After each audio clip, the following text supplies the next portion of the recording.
स्नेहदा स्पन्दन स्नेहदा स्पन्दन।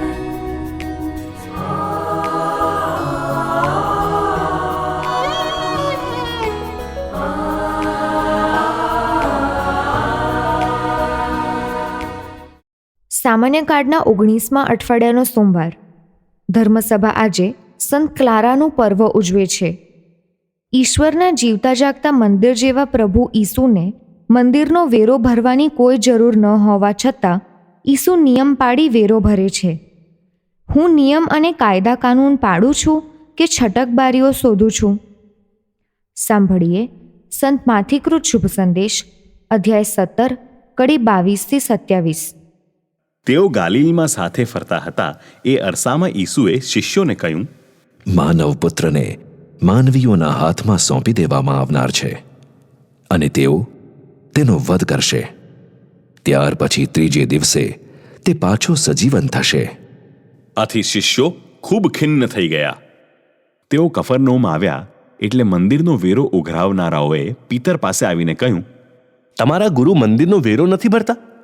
પીતરે કહ્યું, ભરે છે ને. પીતર ઘરમાં ગયો અને કંઈ બોલે તે પહેલાં જ ઈસુએ તેને પૂછ્યું, સિમોન, તને શું લાગે છે? પૃથ્વીના રાજાઓ કર કે વેરો કોની પાસેથી ઉઘરાવે છે? તેમની પોતાની પ્રજા પાસેથી કે બીજાઓ પાસેથી?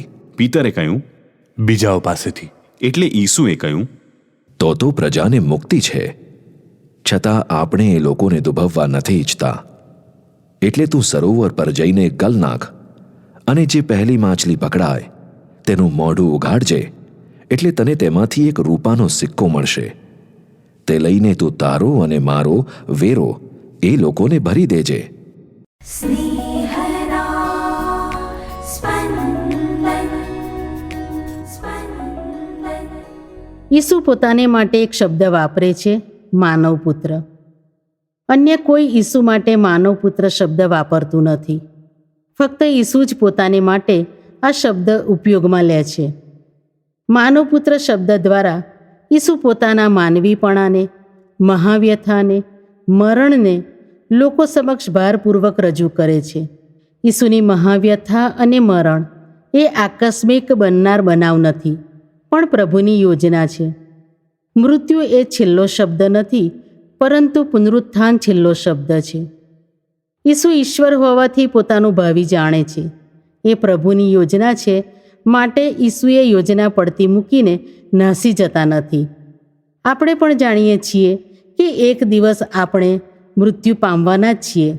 આપણા જીવનના દિવસો કેટલા હશે એ આપણે જાણતા નથી. આપણે ગંભીરતાથી આપણું જીવન જીવવાનું છે. ક્યારેક આપણામાં આપણું જીવન લાપરવાહીથી જીવવાની વૃત્તિ આવી જાય છે. એટલે જ ઈસુના સતત સંપર્કમાં રહેવાનું છે. ઈસુનું પુનરુત્થાન પણ પ્રભુની જ યોજના છે. ઈસુમાં આપણું પણ પુનરુત્થાન થવાનું છે એની બાંહેધરી છે. ઈસુ મંદિરનો વેરો પ્રમાણિકપણે ભરે છે. જો કે ઈસુએ મંદિરનો વેરો ભરવાનો નથી, કારણ મંદિર પ્રભુનું ઘર છે અને ઈસુ પોતે પ્રભુ પુત્ર છે, એટલે કે પ્રભુ છે. મંદિર ઈસુનું જ ઘર છે, પણ ઈસુ માનવ બન્યા છે એટલે માનવોએ જે કરવું જોઈએ તે બધું જ કરે છે. ઈસુએ એકમાત્ર પાપ નથી કર્યું, બાકી માનવને એના જીવનમાં થતા બધા જ અનુભવોમાંથી તેઓ પસાર થયા છે. ઈસુ કંઈ પૈસાપાત્ર પરિવારમાં જન્મ્યા નહોતા. જાહેર જીવન દરમિયાન ઈસુ પાસે પૈસાની જાહોજલાલી નહોતી, પણ જ્યાં જે આપવું જોઈએ ત્યાં તે આપતા હતા. આમ તો એક ચમત્કાર થયો હોય એવું લાગે છે. પિતર માછલી પકડે છે અને માછલીના મોંમાંથી રૂપાનો સિક્કો મળે છે. આપણે ચમત્કારને માટે પિતરને મહેનત કરતો જોઈએ છીએ. પિતર પોતે માછીમાર છે, એટલે માછલી પકડવી એનો વ્યવસાય છે. વ્યવસાય કર્યો તો ચમત્કાર થયો. આપણે પણ જાત જાતના વેરા ભરવાના છે. આપણે પ્રમાણિકપણે વેરા ભરીએ. આપણી નોકરી અને આપણા વ્યવસાય દ્વારા ચમત્કાર થતા રહેશે. જો અગાઉથી જ્યાં જે ભરવાનું છે તેનું આયોજન કરીએ તો પૈસાની ખેંચ નહીં પડે. બાળકોની ફી ભરવાની છે, ઘરનો વેરો, પાણીનો વેરો ભરવાનો છે, લાઇટ બિલ ભરવાનું છે, દુકાનમાં બિલ ભરવાનું છે. આપણે પ્રમાણિકતા જાળવીએ, પ્રભુ પૂરું પાડશે. ઈસુ વેરો ભરનાર તરીકે પ્રામાણિક જીવન જીવી આપણો માર્ગ બને છે. એવું પવિત્ર જીવન જીવીને આપણે મૃત્યુને સમય આવે હરખથી ભેટીએ. ઈસુ આપણું પુનરુત્થાન કરશે જ.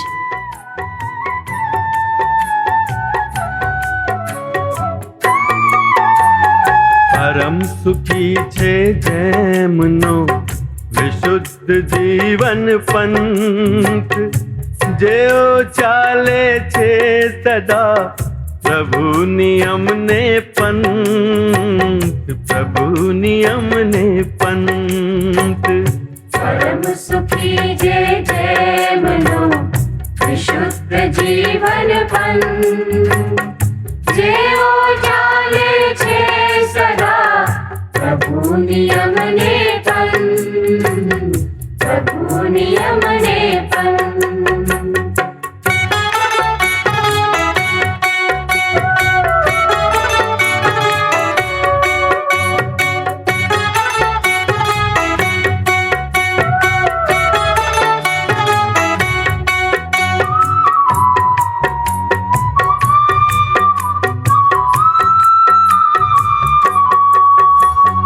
પરમ સુખી જે પાળતા એના વિધિ વિધાન, એની ખોજને જંખના જે લોકોને પ્રાણ.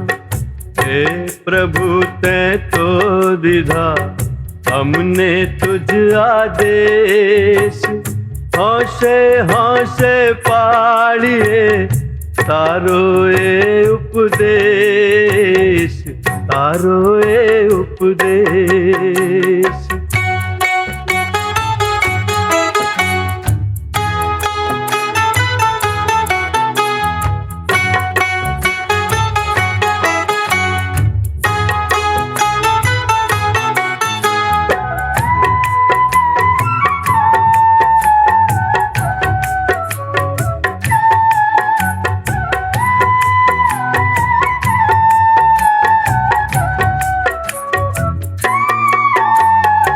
જીવન શુદ્ધિ સી રીતે રાખી શકે યુવાન, જે ચાલે નિજ પંથમાં તારા વચન અનુસાર. તારા દર્શન કાજ હું જોરું અંગે અંગ, તબ આજ્ઞાઓને કદી જોજે કરું ન ભંગ, જોજે કરું ન ભંગ.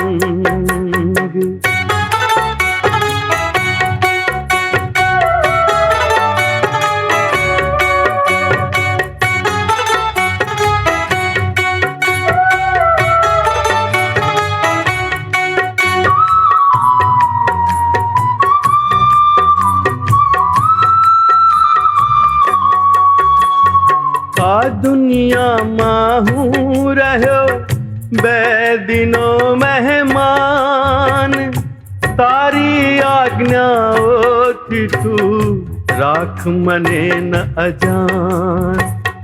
લગ્ની સી લાગી મને પળ પળ વ્યાકુળ પ્રાણ, જંખું ઝૂરું પાડવા તારા વિધિ વિધાન, તારા વિધિ વિધાન.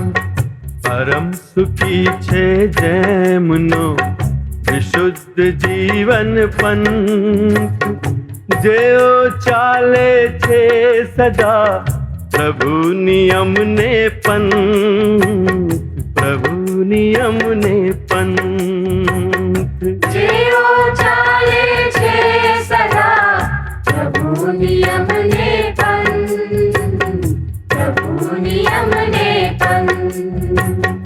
જેઓ ચાલે છે સદા પ્રભુ નિયમને